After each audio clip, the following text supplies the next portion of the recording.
Hi, I'm Rachael. Happy Mother's Day. This Mother's Day, my message and my thoughts are towards women who are waiting for their miracle baby, women who are trying to conceive, women who are waiting on God to bring that desire to life, the desire to have a child and the desire to bring life into this world. As I think about you, I really don't think there's anything I can say to make you feel better, to make you feel like this thing is going to happen as soon as you want it to. I just want to say that I get it, I hear you, and more importantly, God does. And His desire is to bring that desire to life. He is willing, more than willing, to give you the desire of your heart.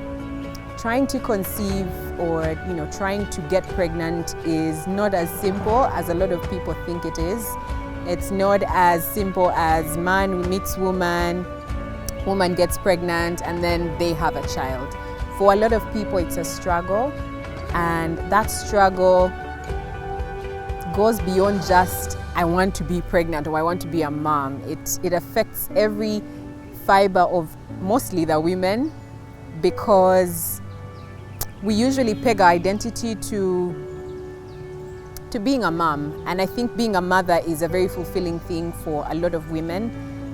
And to you who is out there seeking to have a child or seeking to bring life into this world, I would say hang on and keep waiting, keep positive, and do what you need to do, whether it's visiting a doctor and checking yourself out and eating healthy and exercising. Do what you need to do and be patient. In the meantime, stay thankful for the great things that are in your life. Stay thankful for the blessings that you have. And in God's time, I know that it is hard to hear this, but in God's time, He will make it happen and your testimony will be great.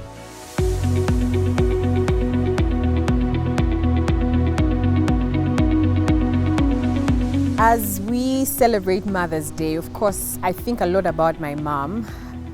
For many of us will testify that our mothers are resilient people. They have sacrificed so much, and my mom is no different.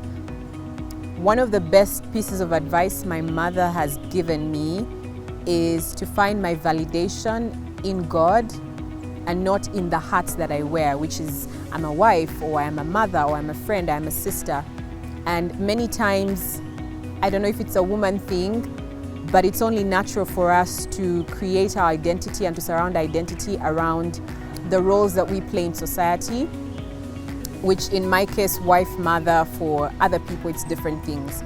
And she always told me, Rachael, seek God to find out who you are, to find out what your identity is, because only He can identify you. Only He can validate you and validate you as a human being. That the roles that you wear or the hats that you wear are fleeting. They're things of this earth. They're responsibilities that God has given you, but they don't define you. They don't define who you are.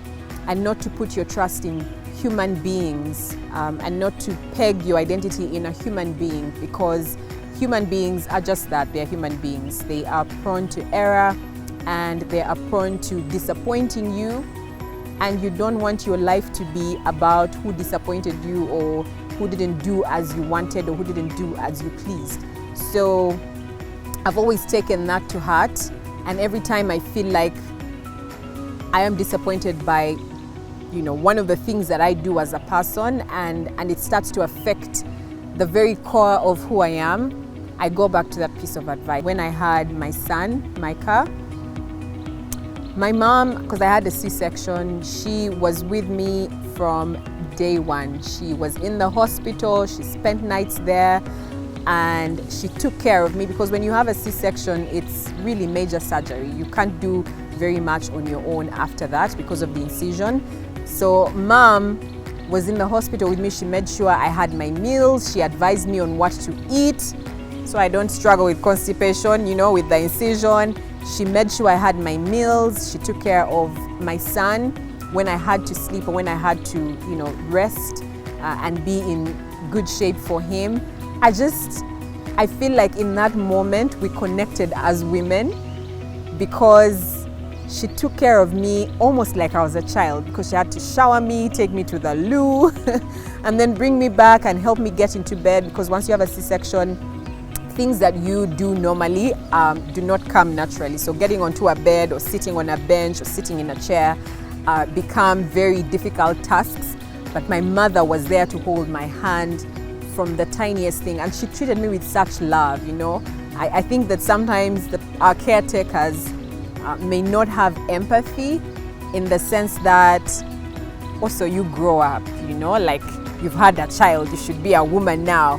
But no, she looked after me. I felt like I was a child once again, and it was just, I was safe, I was secure, I drew strength from being with her and being in her presence. I love you, Mommy.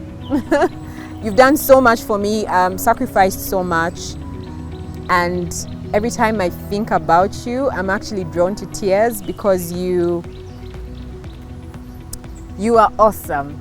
And I like to tell you this all the time. You are amazing. You're an amazing woman. You've sacrificed so much.